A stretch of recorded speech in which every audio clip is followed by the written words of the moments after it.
Bom, e nós estamos recebendo ao vivo aqui no estúdio o advogado Dr. Djair Rota, que hoje vai explicar para todos nós sobre um tema que interessa e muito a você, trabalhador: contribuição com o INSS. Dr. Djair, seja muito bem-vindo aqui ao estúdio do TVD Notícias. Obrigado, Balestinha. Para a gente entender um pouco melhor, a gente conversando aqui um pouquinho, eu vi que é um pouco complexo esse assunto.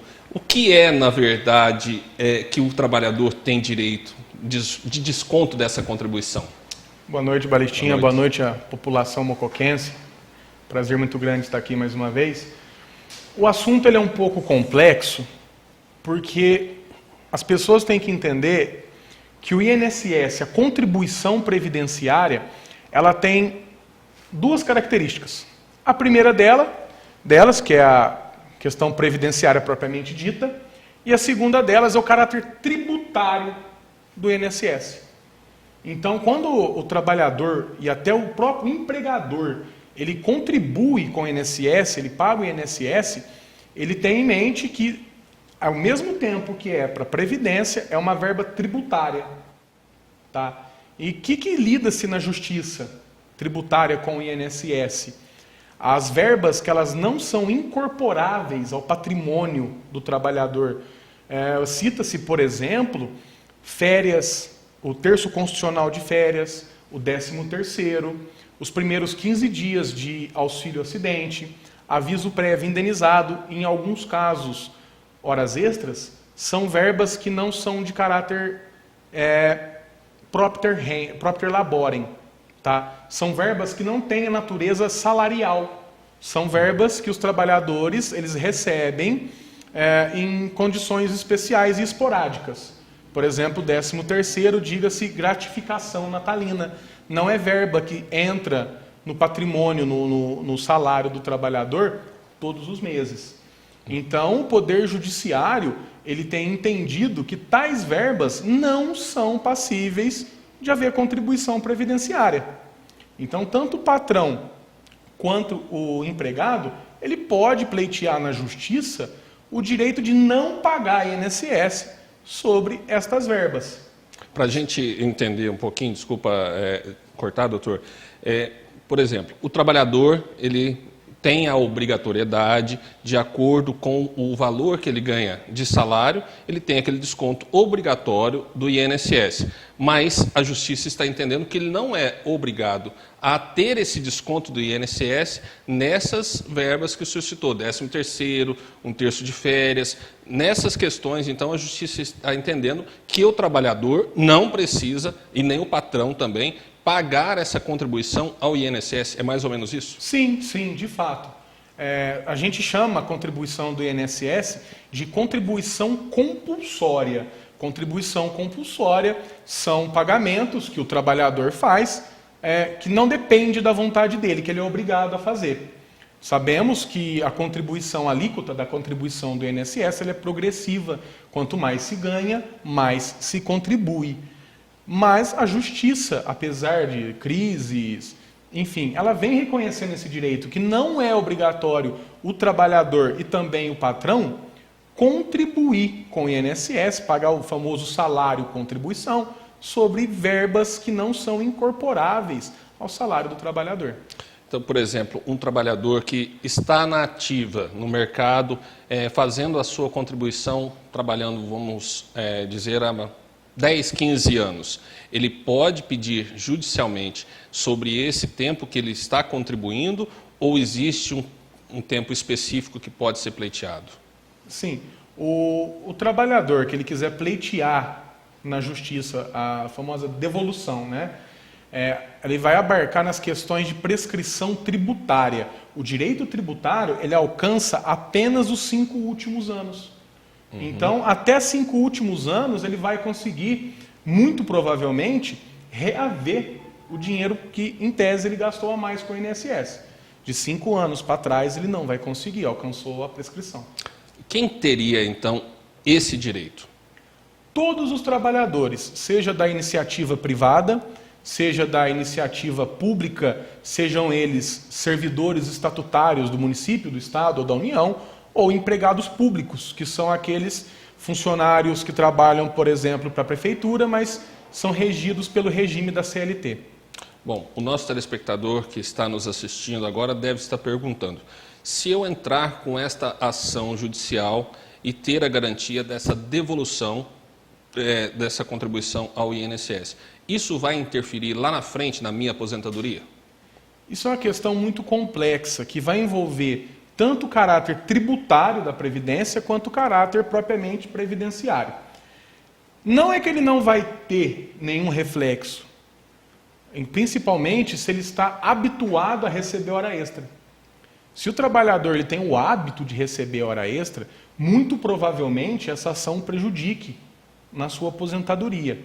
A questão em torno de tudo isso é sobre um planejamento. Por exemplo, alguns casos, os funcionários, trabalhadores, enfim, eles podem haver essa redução dessa contribuição do INSS, e sabemos que está uma crise muito grande no setor, o presidente quer fazer uma reforma, e isso gera instabilidade e insegurança nas pessoas. Beiramos a um caos previdenciário no Brasil. O que sugere-se, portanto, em um planejamento? Não é um serviço que os profissionais prestam a esmo. Nesse tipo de planejamento, faz-se ao cálculo de quanto o empregado vai deixar de contribuir para que ele possa contribuir com uma previdência privada, uma previdência complementar, até mesmo um seguro acidente, onde, se ele machucar trabalhando, ele vai receber do INSS e vai receber da seguradora, da iniciativa privada.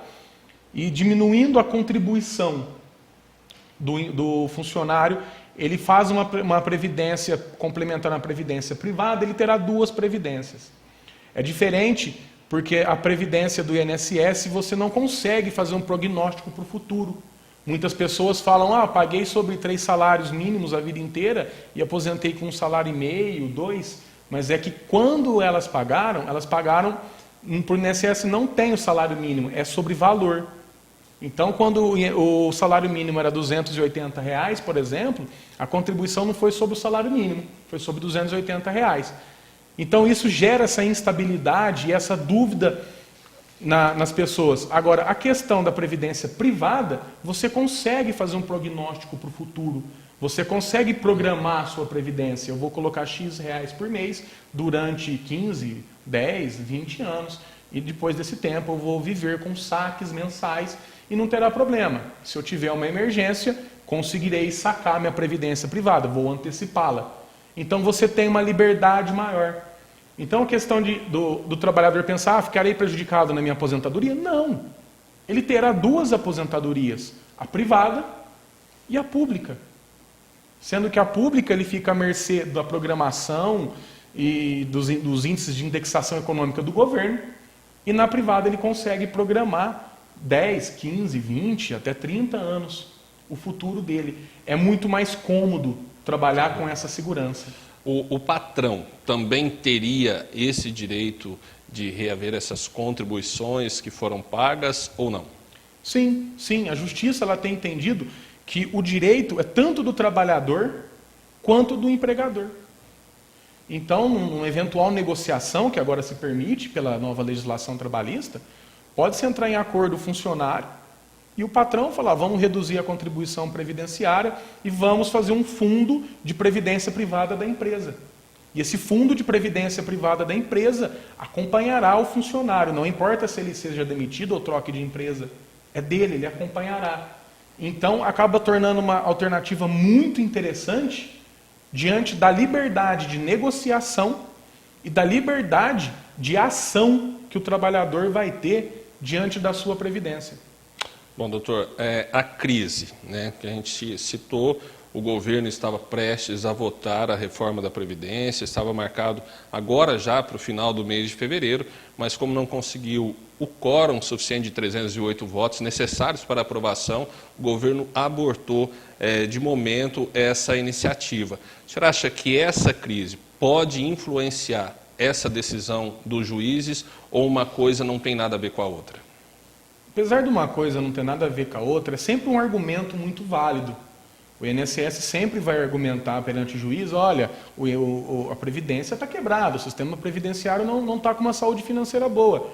Mas o Poder Judiciário ele é muito íntegro, ele é muito fiel aos princípios e ao direito. Então, apesar de ser uma argumentação muito forte do INSS, a Justiça não está levando em conta isso. Por quê? Tem-se que é muito injusto você pagar por uma coisa que você não vai receber de volta. Os trabalhadores, eles pagam, por exemplo, INSS sobre 1/3 de férias, sobre férias gozadas, sobre 13º, que são verbas que eles recebem uma vez por ano. E incide contribuição previdenciária. E o que isso melhora na Previdência, quando o trabalhador se aposentar? O que isso melhora? Absolutamente nada. Porque ele vai receber 30 vezes essa verba, enquanto o salário ele vai receber 360 vezes para se aposentar. Bom, até porque pois não. A crise no setor da Previdência tem já estudos dizendo que não é por conta da Previdência dos trabalhadores, e sejamos justos, tem o sistema de desvinculação de receita da União, que o presidente quer aprovar isso daí para pegar pouco mais de 20% do que os trabalhadores pagam a título de Seguridade Social para aplicar onde ele quiser. Aí que vem a crise da Previdência. E isso é um argumento muito pouco explorado ainda pela mídia. Bom, doutor, para a gente encerrar esse assunto, é um assunto realmente bem complexo, trata de muitas legislações, mas muito se fala, né, até mesmo em virtude dessa reforma que estava sendo proposta pelo governo, da crise do INSS, da dívida do INSS, o rombo que existe. O fato desse rombo já existir, eu pergunto para o senhor na esfera jurídica, existe já ações que foram impetradas e o juiz de primeira instância, de segunda instância, já deu causa favorável ao empregador ou ao patrão? E existe a possibilidade de chegar ao Supremo Tribunal para uma decisão, já que o país inteiro deve ter ações relativas ao INSS? Sim, de fato. De fato, nota-se no Diário Oficial do Poder Judiciário que os juízes de primeira instância não apenas julgam procedente, mas eles estão emitindo liminar já na entrada da ação, dando direito aos trabalhadores. Se não me engano, foi em 2016 ou 2017, esse assunto chegou no Supremo Tribunal Federal, que editou a seguinte súmula: não incide contribuição previdenciária sobre as verbas que os funcionários públicos recebem e não são incorporáveis ao seu salário-benefício, à sua aposentadoria. Então, um tema que ficou para os funcionários públicos já pacificado. E os advogados, o Poder Judiciário, estão aplicando isso para os funcionários da iniciativa privada. E nota-se também, através de jurisprudências, julgados e diário oficial, que está dando certo. Ok, doutor. Muito obrigado pelas suas informações, pela sua entrevista aqui. Boa noite à população mocoquense.